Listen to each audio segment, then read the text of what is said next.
Ultra, exceptional light beer. I like that you're It's thematic. I like it. giving them a little plug. We're here at the first championship. Sorry, bad start. Let's try again. Okay, let's try again. Hey, everybody. Welcome to the first FHNL official interview. And we have a couple folks with us today. We've got Lyle Dolph, the 2023 champion, and we've got JB Rainsberger extraordinaire, who's going to be asking Lyle some awesome questions and getting deep into his brain. Lyle, keep it clean, buddy. You know how this can go. There was something 5PU the other day. It was fun. Nothing was said. Nothing bad was said about that at all. So I don't even remember what happened. It's all blank. It's all the blur. We're not seriously going to keep this clean, are we? No. Okay, just checking. I just want to make sure. All right, and we're done. Serious XM. Set the tone. Howard. Set the tone accordingly. Okay, let's fucking go. All right. Over to you, JB. All right. So, welcome everyone. Thanks very much, Lyle, for spending some time with us. I know you just spent a bunch of time with the 5-Pin Universe folks.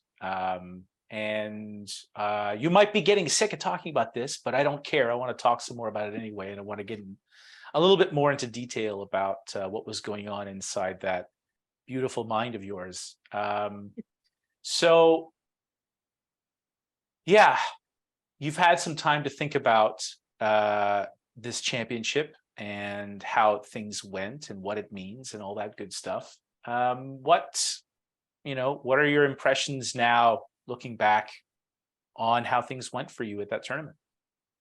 Going into a tournament like that, you don't really expect to do the whole run. You expect to make an appearance, an impression. You want to make a go at it, but to actually push through and win the whole thing, it's a great feeling. I know the caliber of people that were there that weekend. They are very much the people that I love bowling against. It's a lot of fun to have that much of a bowling family show up to a tournament like that. June, bowling season's usually done. A lot of people are thinking about golf, camp, baseball. So it was a really fun tournament. It's my first time down there for that tournament. So I'm happy I went. I'm happy I got to see everyone and happy with the result. That's one thing that I really noticed about that event in particular, because I went there 4 years ago. It was smaller, fewer people were there. It was new, and that was the one thing that really stood out to me, was just how much more difficult the competition was this time around. I mean, I was 10th after the first shift, and everyone was like, "You're fine, you're fine, you're fine." And then I woke up the next day and was in 23rd, and it just went like that.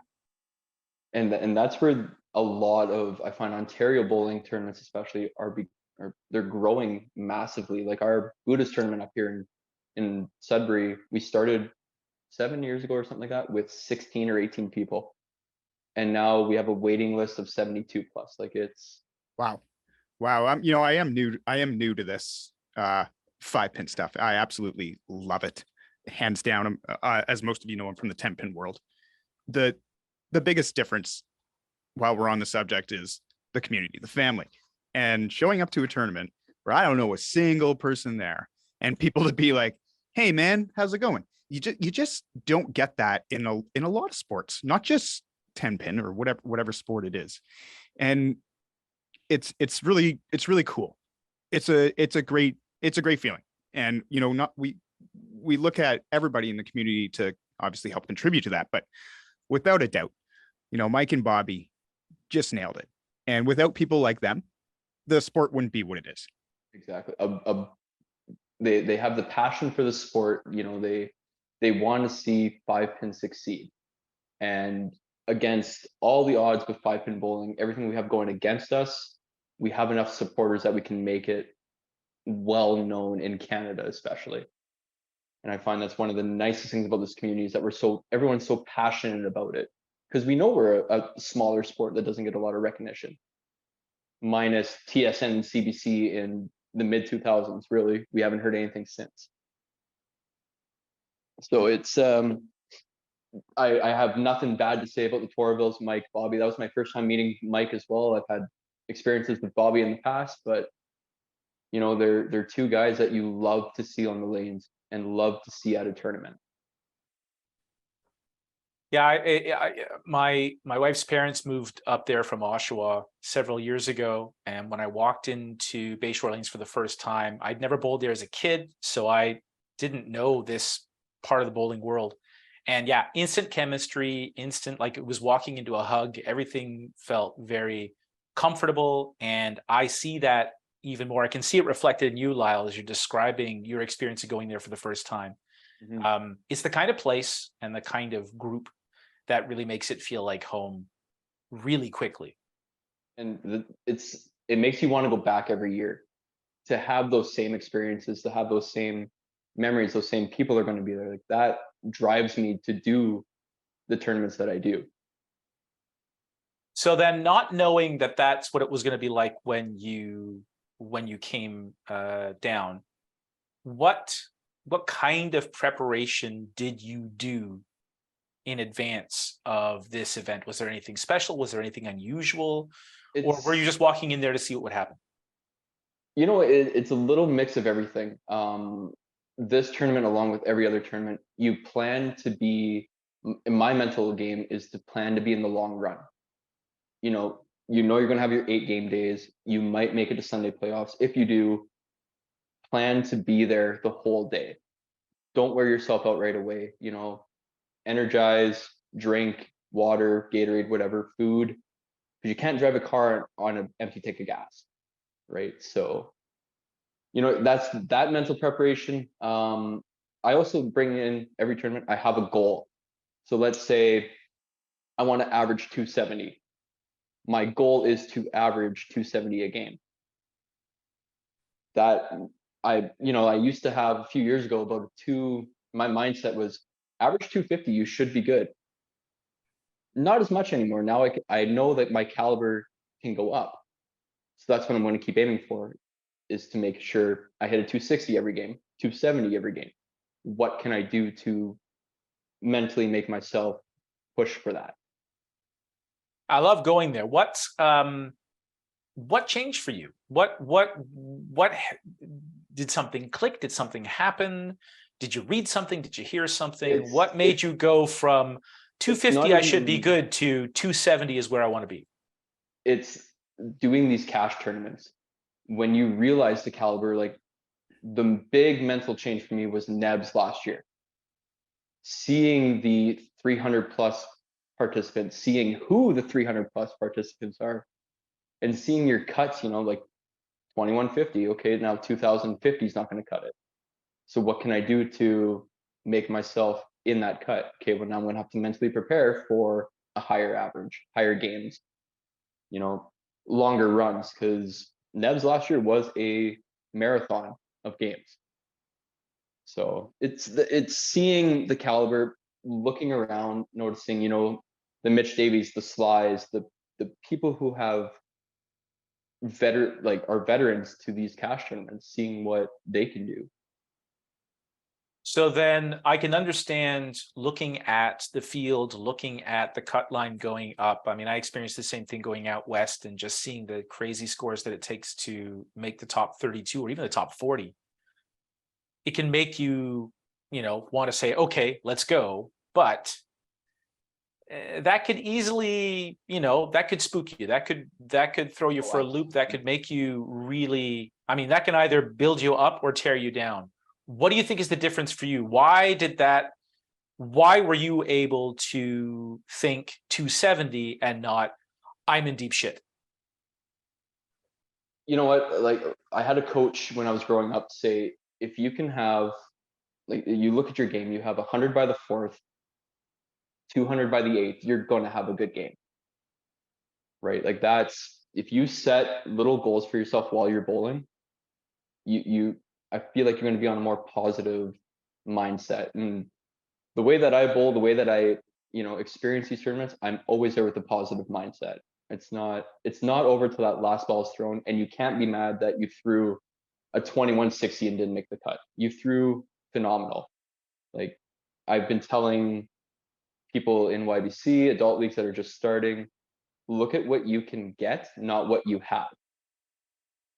Because I think the moment you start having a negative mindset from the start, you're out. Because this sport is 90% mental. I love that. In Look at what you can get, not what you have. I love Yeah, that. exactly. Yeah. So if you have, 72 in the six, you have 180 pins to work with. That's a 250, 260 game there. Like that. It's you can put 5 in a row anywhere. Doesn't matter where you put it. It's going to help your game. So either, with cash tournaments, you're a singles bowler, right? So it all depends on yourself. How far do you want to make it? Do you want to make money the next day? 'Cause I sure do. I I strive for success, and that's I how don't know, I'm man. gonna do it. I'm just coming for the ice cream. Nice, nice pictures by Ice cream, Link there. ice cream and $30 pizzas. Yeah, it's great. So that's interesting, Lyle, that you mentioned the sort of smaller short-term goals. So when you think about, okay, as you say, 4 in a row solves a lot of problems. So why not here? Or 104 twice gives you a good chance at a good game. What about those shorter term goals do you think helps you? You know what? Like, it all comes down to how you're looking at this game, right? Like, how positive are you that you're going to succeed? How positive throughout this game? Like, I can have 72 in the fifth, and I'm like, come on, Lyle, you're better than this. Like, I know you can do. So what are you going to do to adjust yourself to, you punch 3 in a row. Okay, something's got to change. Minor change, major change. Like it's this, like I said, this sport is 90% mental. So it's how you're going to adapt to the lanes. Not every lane's the same. Not every house is the same. Like it's a game of it really, it's minor adjustments, in my opinion. It's how you're going to make those minor adjustments to succeed in a game. The one thing I really noticed was the way you said, now for the people who can't see this, which is everyone but us, you might have heard it in Lyle's voice, the way he said, come on, Lyle, you're better than this. That sounded to me supportive and not demeaning. And Absolutely. that's something that a lot of people struggle with. I know I used to struggle with it a lot of the, the belief that I need to fire myself up and I need to scream at myself to get myself going.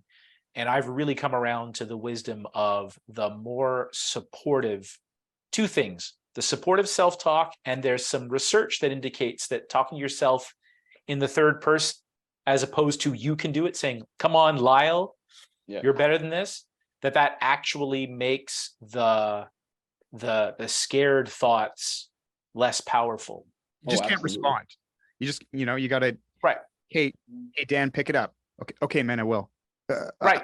I don't know. And talking to yourself at a distance allows you to get away from negative thoughts more easily. Like, why do you think you reach for that instead of the, come on, Lyle, what the fuck is wrong with you? Let's go. Like, what do you think the difference is for you? Why would you put yourself down? You're in a high pressure situation. You're in these tight matches. Why bring yourself down to a level that you're not going to get out of? Why dig yourself a hole when you can build yourself a hill? Ooh, I like that. Yeah, I just thought of that on the spot. So that's nice. Writing these down. I gotta write these down. That's good. That's okay. That's okay. Chat GPT will write it down for us. Thanks, Chat GPT. But you're the only one on that lane at that time. Those 10, 12 seconds, right? So do you want 25 if it's me, but yeah. Or Bobby Torville, but team slow. But you choose your own destiny in the end. Do you want to win the match? Do you want to lose by 150 because of how you look at the game? And I come back to it. Your mental aspect of the game is going to carry you the distance. You know how to throw a ball. You know how to, take your 3-4 steps for your approach. But how do you approach the game? How do you approach each ball? You punch a head pin. Oh, so what? Get your 15, move on. Like, don't cry about it. Well, you You mentioned hit that before. When the kids here start a game double and then head pin in 3, oh, I just look right at them, look at them in the eye and say, that's 75. If I said you had 225 in the ninth, would you be happy? Yes. Well, then do that Absolutely. 3 times. And you're fine. Like we've had conversations here before where we've seen bowlers throw a double and then beautiful pocket shot, hang in corner, and they get so upset. A corner pin is the second best ball you can get in the sport. Yeah. Other than a strike, right? So just pick up Yeah. your spare and move on. Yeah. I'm not trying to be aggressive, but I still have to get reminded, good count, good count. Oh yeah. Oh yeah, it was a good count. Yeah. you got is it spareable? Yeah, absolutely. Is it a head pin split? Whatever, you move on. You clean what you can. You can't be down on yourself. Okay, so I'm getting like these serious vibes of all the stuff that didn't come easy for me, that I have been learning over the last several years, that I've been putting into practice. But like, I wasn't born knowing this stuff. I'm guessing you weren't born knowing this stuff either. Maybe you were, I don't know. But Not at all. where did it come from? Were you the type that kind of struggled with this mindset and had to learn it? Did somebody bash you in the head? Like, how did this work?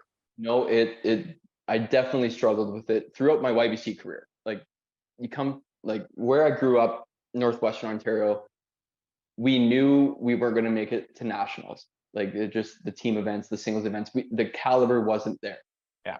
Moving down here to Sudbury from Northwestern Ontario, you start bowling the adult leagues. You start, bowling these cash tournaments, which I tell everyone to start doing. Bowl these cash tournaments. You never know. You're gonna experience something different than YBC. YBC to me is a social event. You learn how to bowl technique, but your cash tournaments are where you're gonna, sink or swim. Shout out to Raven. Really coming out there. Right? Wow. You go, girl. She better be there next year. Yep.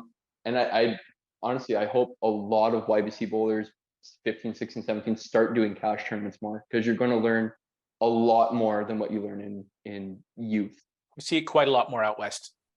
Absolutely. And that was the big mindset change was, hey, you have a chance at doing this. Like, I know I've been bowling 25 years and stuff like that, but just within these past 3 or 4 years, I've really believed in myself. But faith that you can make a run, you can make money, you can, make an appearance, make an impression on the sport. So just, it's nice to come out of a struggle or a deficit and then actually start seeing progress, results, and yeah, So it's nice.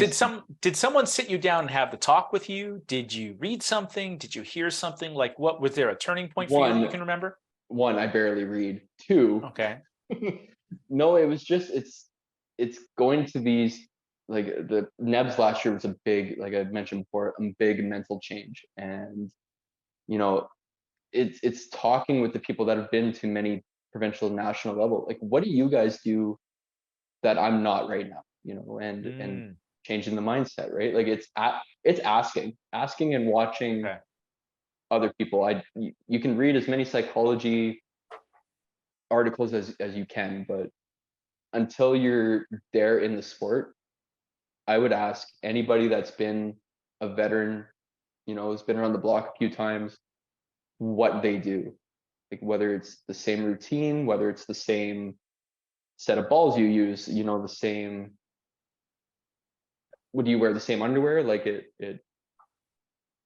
like it's good to ask. I'd rather have someone come up to me and say like, hey, what's your opinion on this, or what do you do here? Like, I'd rather have more information than not enough. Okay. So yeah, so you're picking everybody's brain, asking anyone who will listen, and just something magic will happen up here. And Exactly. Was there a moment where it felt like something clicked into place, or did you just notice gradually things were changing for you? It was more of a gradual notice.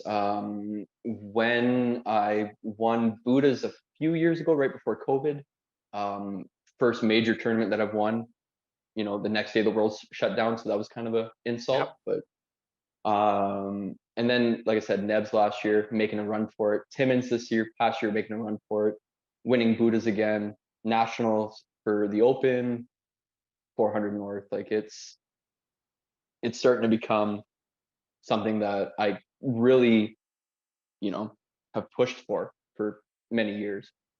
So then was there a moment on Sunday, for example, where something started to feel horribly wrong? Did you have any moment of panic or of doubt? No, I was bowling B-sides against Alex, and the blister on my finger popped.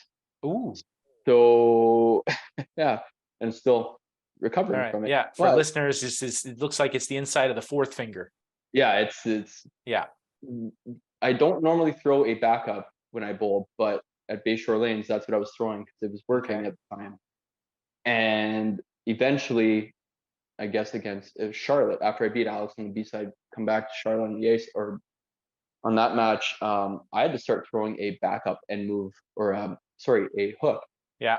and come back on the other side. So To I get kind of off had that finger. to get off that finger, and that's you overcome a small injury like that, even though it hurt. That was kind of a moment where it clicked, where like I need to do something, otherwise I'm out. Right. So yeah, it's That sounds so easy and simple. Oh my goodness. it's Wow. To have an just, injury like that at the most crucial time, and to overcome it. Wow. yeah, it wasn't pleasant to look at for a while. But, No. Well, I didn't see the finger, but I saw the ice, so I knew something was up. Because usually you wander around these tournaments and you see lots of people with their fingertips dipped in ice cold water on Sunday, right? You never know how long they're going to last. Shout out to Mitch for splitting his finger open, I think at Nebs last year, or Timmins. Do the ice trick. That's the Yeah.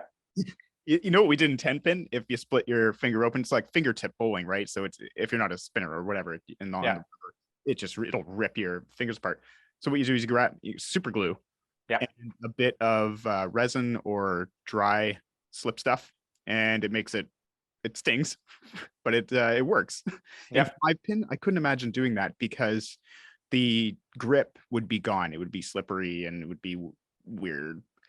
It would be tough. It's also adapting where you hold your ball, because I know a lot of people either palm it, they use the fingertips, and that blew my mind. I didn't know you could really move your hand like that. And to move your hand like that's a major move. That's not a minor adjustment. That's not a mental adjustment that's gonna get you, another inch off that head pin so you don't pick. That's major.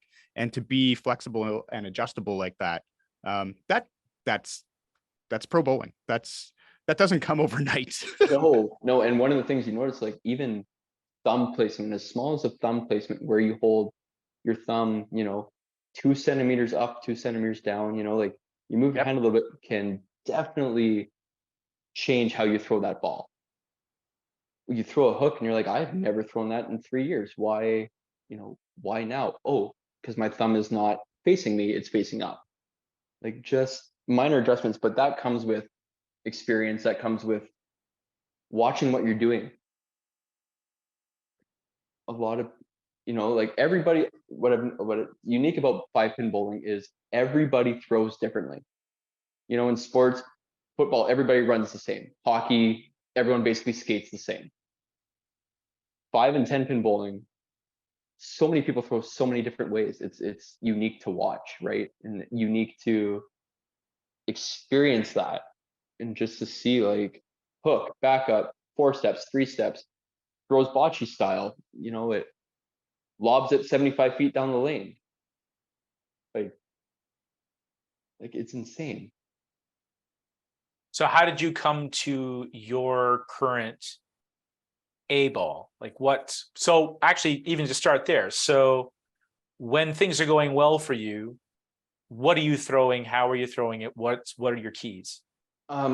So to start, I look at the foul line when I throw. Okay. I don't look at arrows, the pins. I have a specific 3 to 4 board placement. So you have a release spot that you're hitting. I do have a release spot, and it's feel, and I have a unique 3-step approach too, where I step out the first ball. and when you step too far and you're like, I'm just going to try my best to recover from this. Like Bayshore Lanes, for example, they have the words, whatever it is, do not cross this line at the foul line. Yeah. I was throwing over the Ross of cross. Right. And that it worked for me at that time. It worked. Interesting. So advantage at Nebs and Chinook and places like that have the tripping hazard warning at the foul line.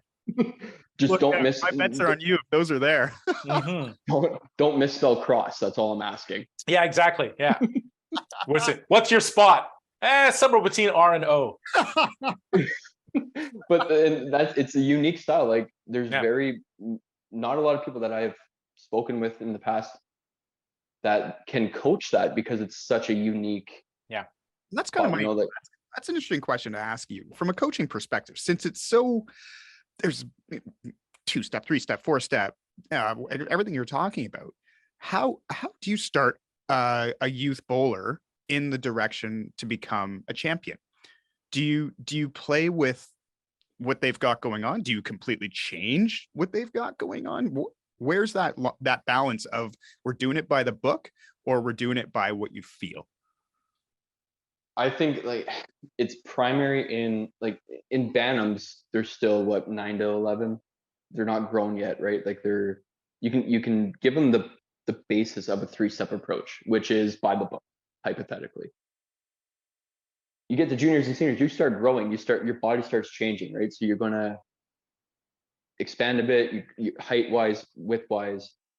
So you have to kind of adapt to how you feel. Like we have a kid in YBC now who 2 years ago was throwing straight, but now throws a massive curve.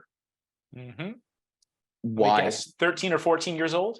No, 16. 16. Interesting. Because usually it's about, for whatever reason, boys especially in 5-pin around the age of 13 start throwing the 10-pin style, like the 1980s Marshall Holman style hook. God, it looks so cool. And girls for some reason at that age start doing the lifting their heel at the beginning of their approach. Yep. The start with the one with the slide heel up.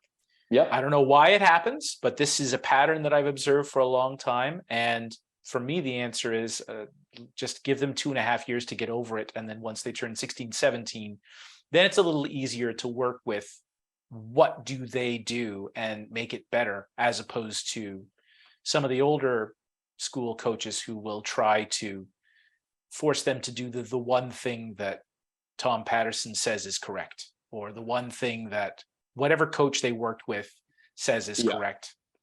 Oh, 100%. Like everybody's different, right? And that's what I said about the sport is everybody throws differently. Yeah. Not everybody's going to throw that 3-step straight on approach.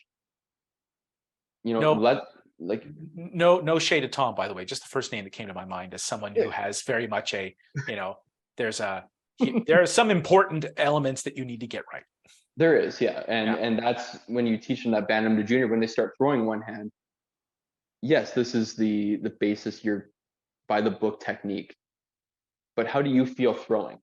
Right. See, are you going to throw a massive curve? Are you going to throw a hook? Are you going to come in from the right, come in from the left? You let them figure it out. You don't push them to all be unison.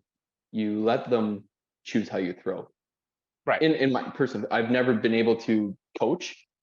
Just haven't been into that part of it yet. But like I can help people once they have a set way of throwing. Hey, you might want to just move your hand a bit. You might want to, instead of releasing here, release a little higher up. But it's a thing where you have to let them figure it out.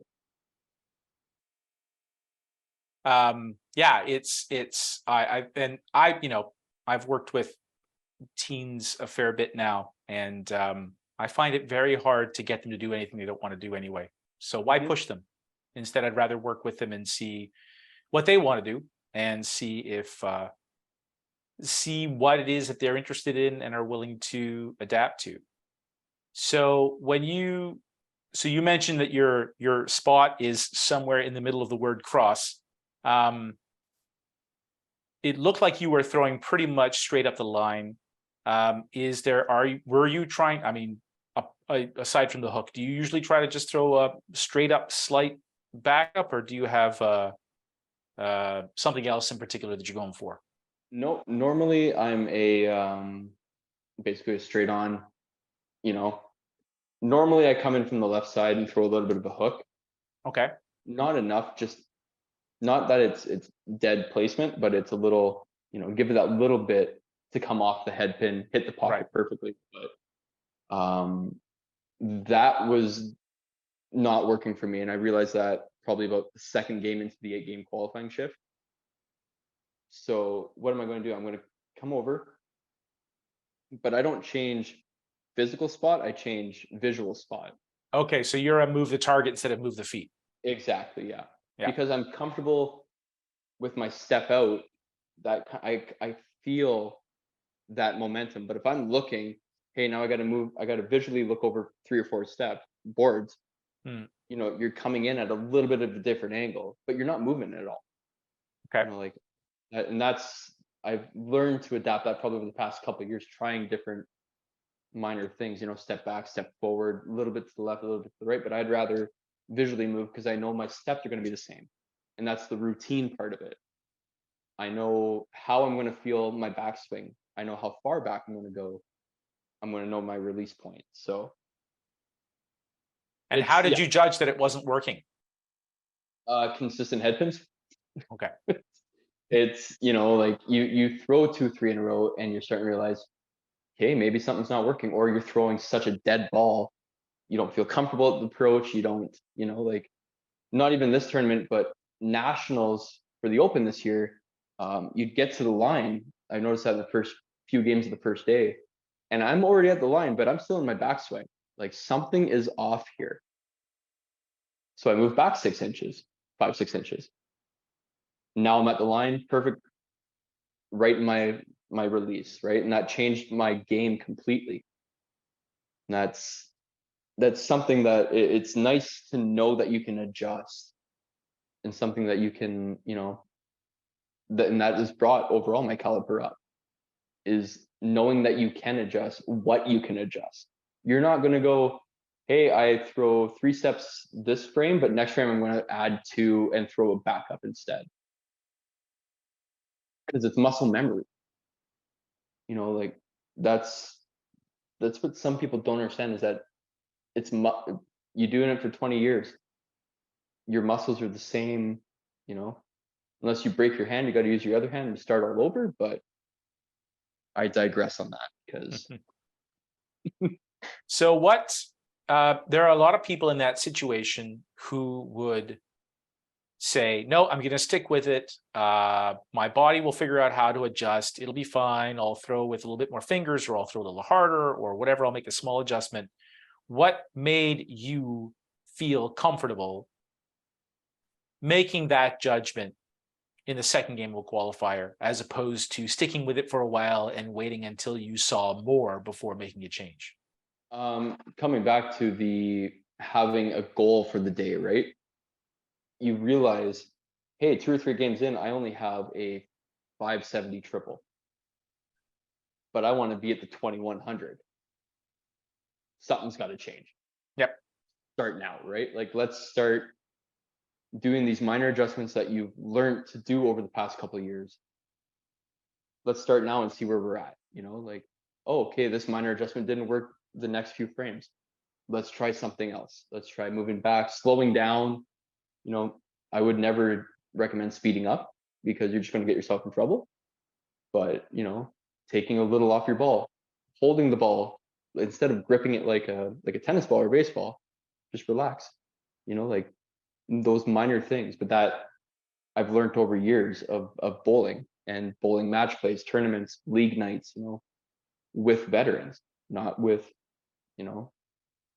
That's what's improved my game exponentially, is coming into the community and asking, where can I bowl with great people? Because that's how I'm going to improve my game personally. And you could throw practice by yourself all the time if you want, but you're not going to improve, in my opinion. You could throw 100 games in a week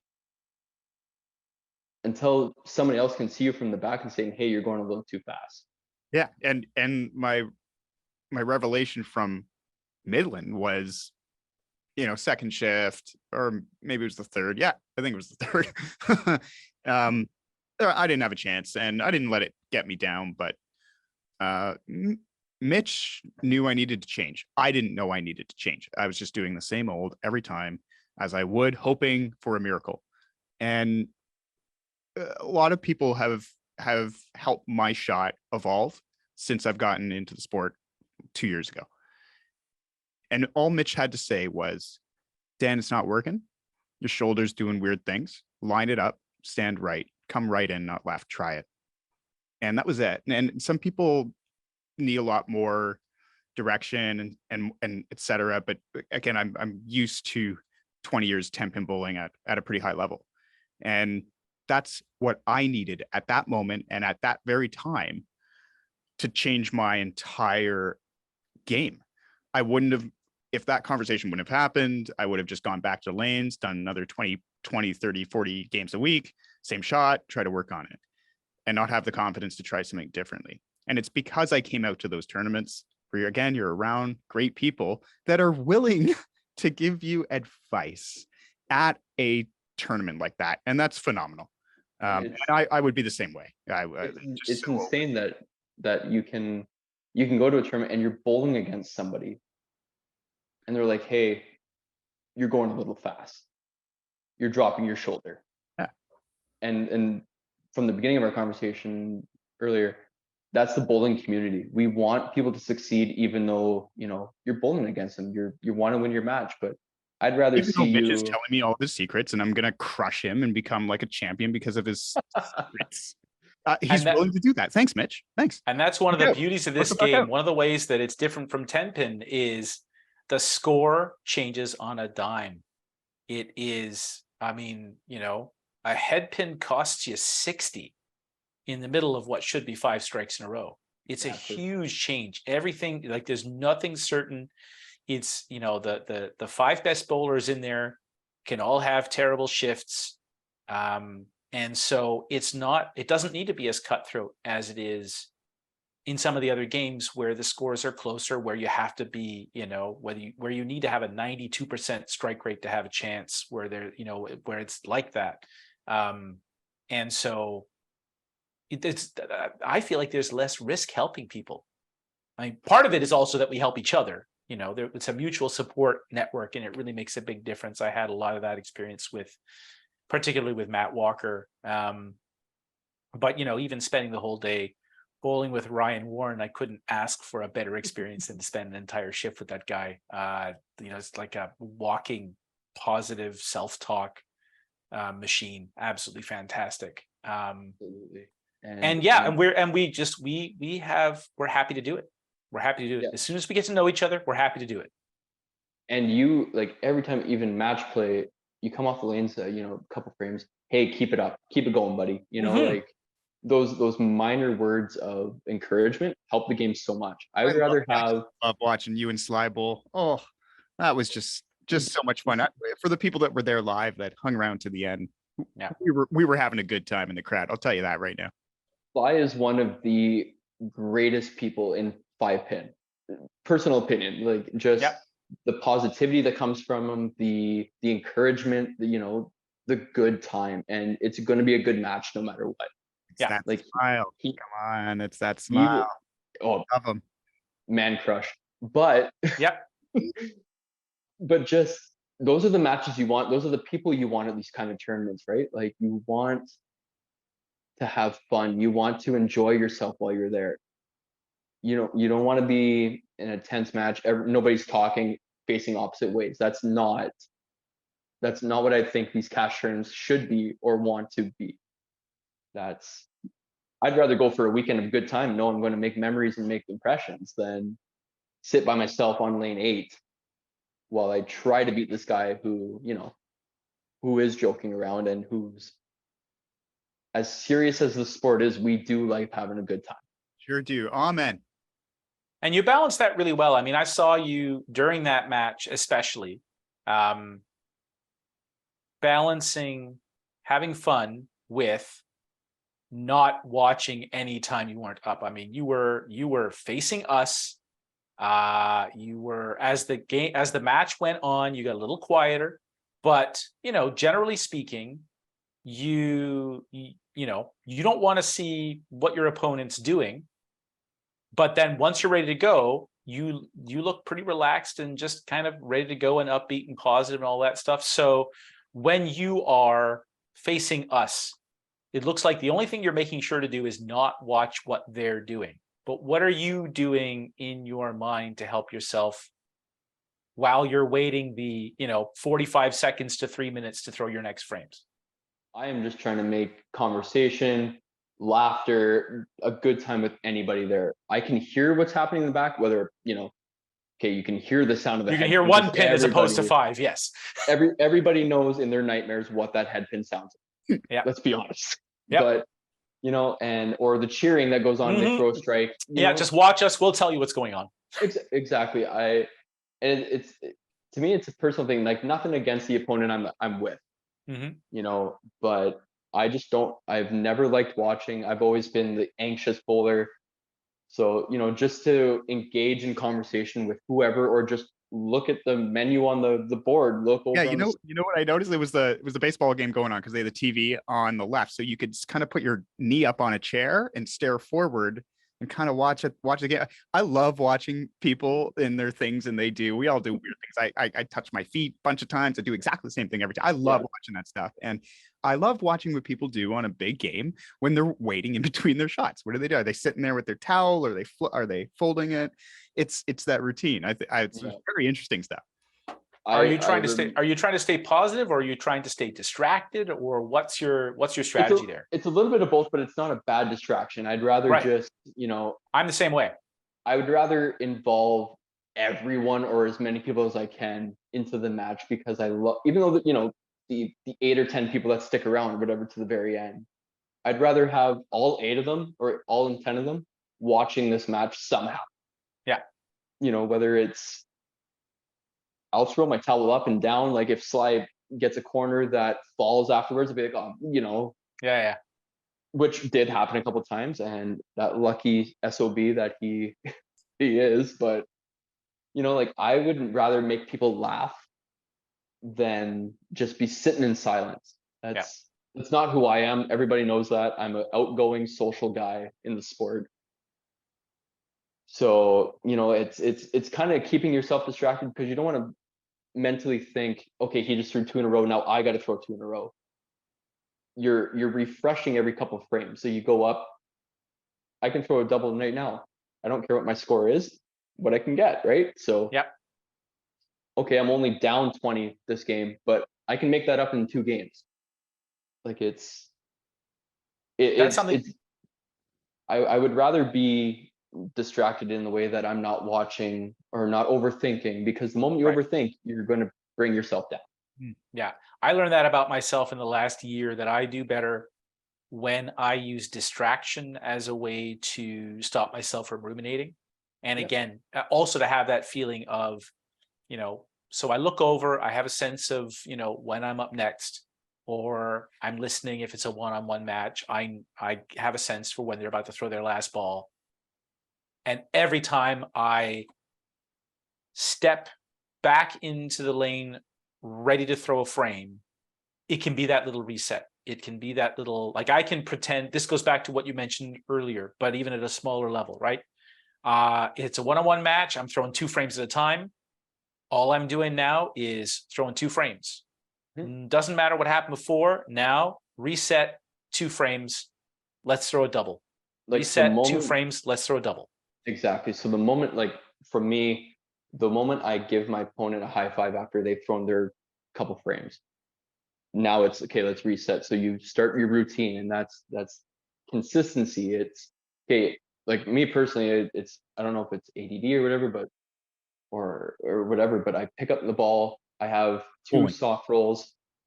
One is a different pattern than the other. So I always use the one pattern first. I hold it a certain way. I pick it up with the right hand. I step up on the approach. I sweep my right foot. I get up, I swipe my left foot. Okay, let's slide up to your spot. Like there's, Yep. and it's that routine because I know it's going to feel the same. Like if I start doing something different, especially in a high tense match, mentally gone. Yeah. You're out, right? So the moment the amount that you can keep yourself consistent and in a routine, the better off you're going to be. Like you look at Sly, every ball closes his eyes for X amount of seconds. The one of the smoothest bowlers, East Coast, John Walsh. Yeah. Does Very a practice similar, actually, slide. those two. Yeah. Yeah, does a practice slide every frame. Oh yeah. Like that's a reset. And that's, The way I hold my towel and the way that I flip my ball onto my towel is I'm not ashamed to admit, a direct imitation of John. the amount of rotations you do, or Yep. like I have to have my name facing me on the ball. Yep. Like it's just The only thing that I don't like is I don't like needing to throw the same one of the two balls on the first ball. It bugs me to be that dependent. I don't actually care which one of the two balls I pick up to throw first. But yes, even the little things is having the engraving in the same spot, because that also helps me know exactly where to put my hands on the ball. exactly All those little and things. like it may not matter to anybody or everyone, but to yourself, that's like in Buddha's tournament this year, final match, I waited for that one ball to come back. Like you're on 5 in a row, you're waiting for that ball. Like and that 10, 15 seconds it takes to come back, it's a nice time to kind of just relax. Take that extra breath if you need, like Yep. No, you certainly don't have to sell me on going slow. So, okay, we've really got a nice picture of what's going on inside your head. And I'm curious now, so there's lots of people out there who are kind of in the second or third tier. They want to break through to the elite level. What advice would you have for them?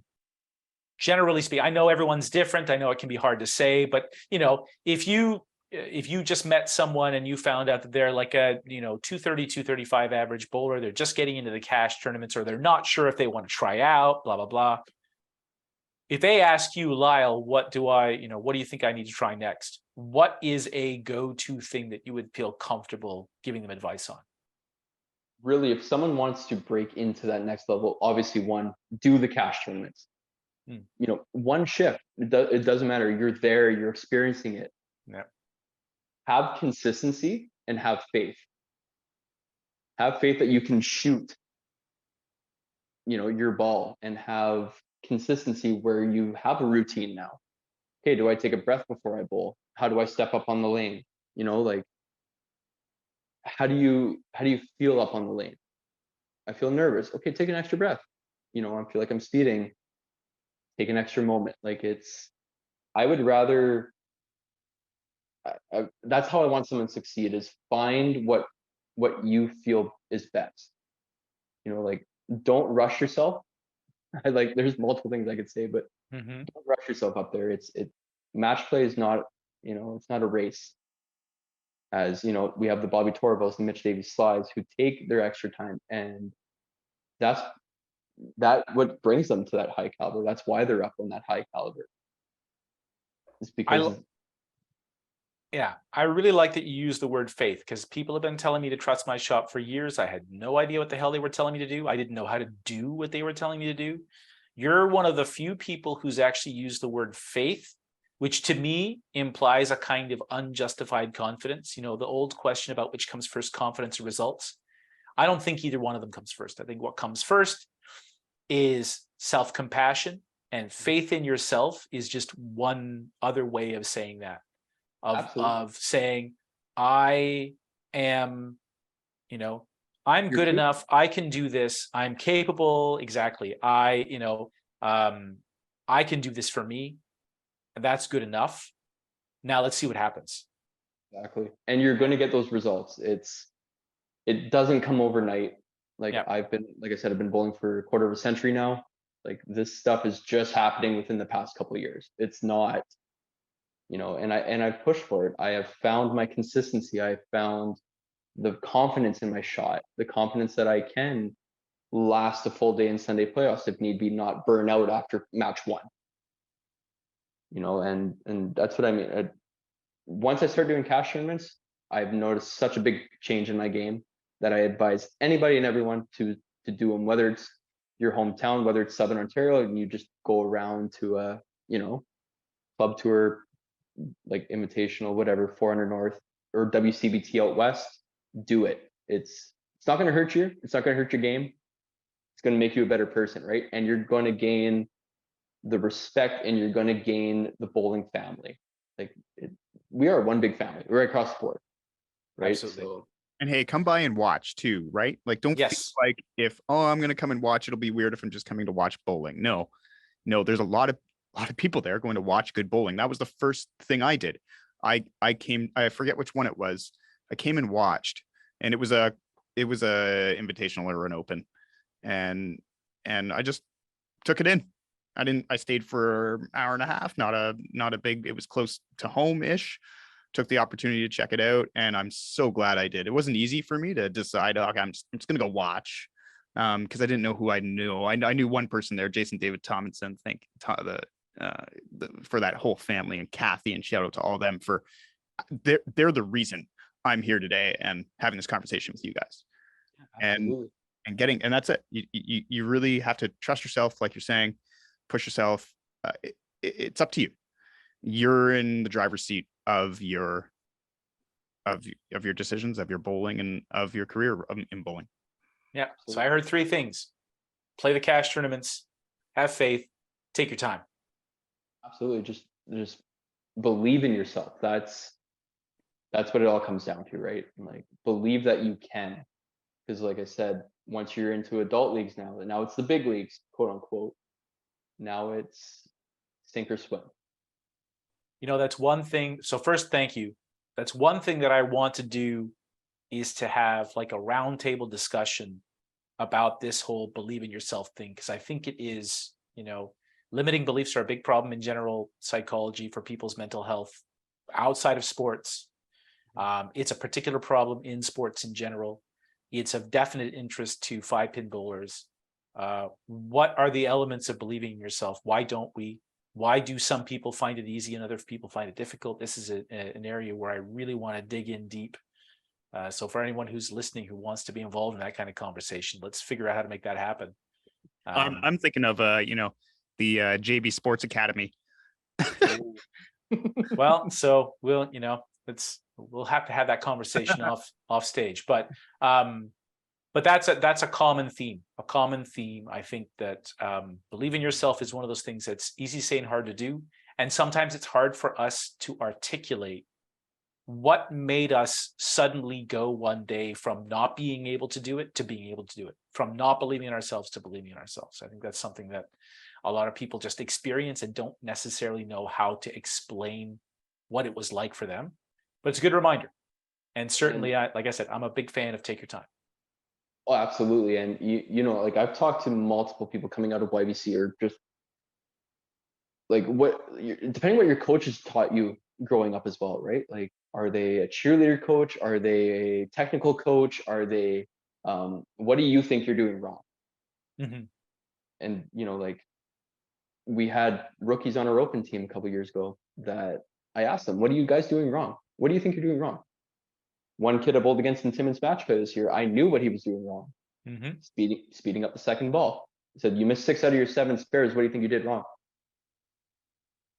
Oh, I was going too fast. Yeah, no shit. Mm-hmm. Like, I wasn't going to tell him during the match because. Yeah, exactly. Yeah.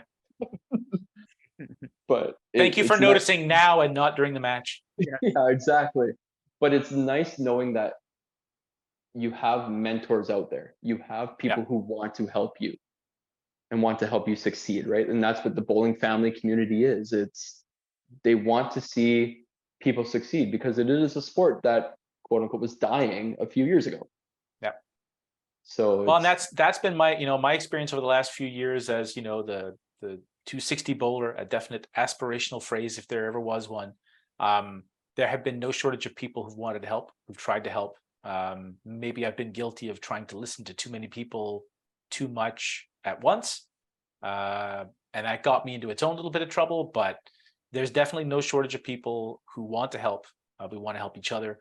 And, you know, and it's, for me personally, it's nice to have one more person in the address book, one more person that I can talk to. And, you know, I think that the way that I want to finish things here is to ask you the kind of asshole question, which is there something that I should have asked you and didn't?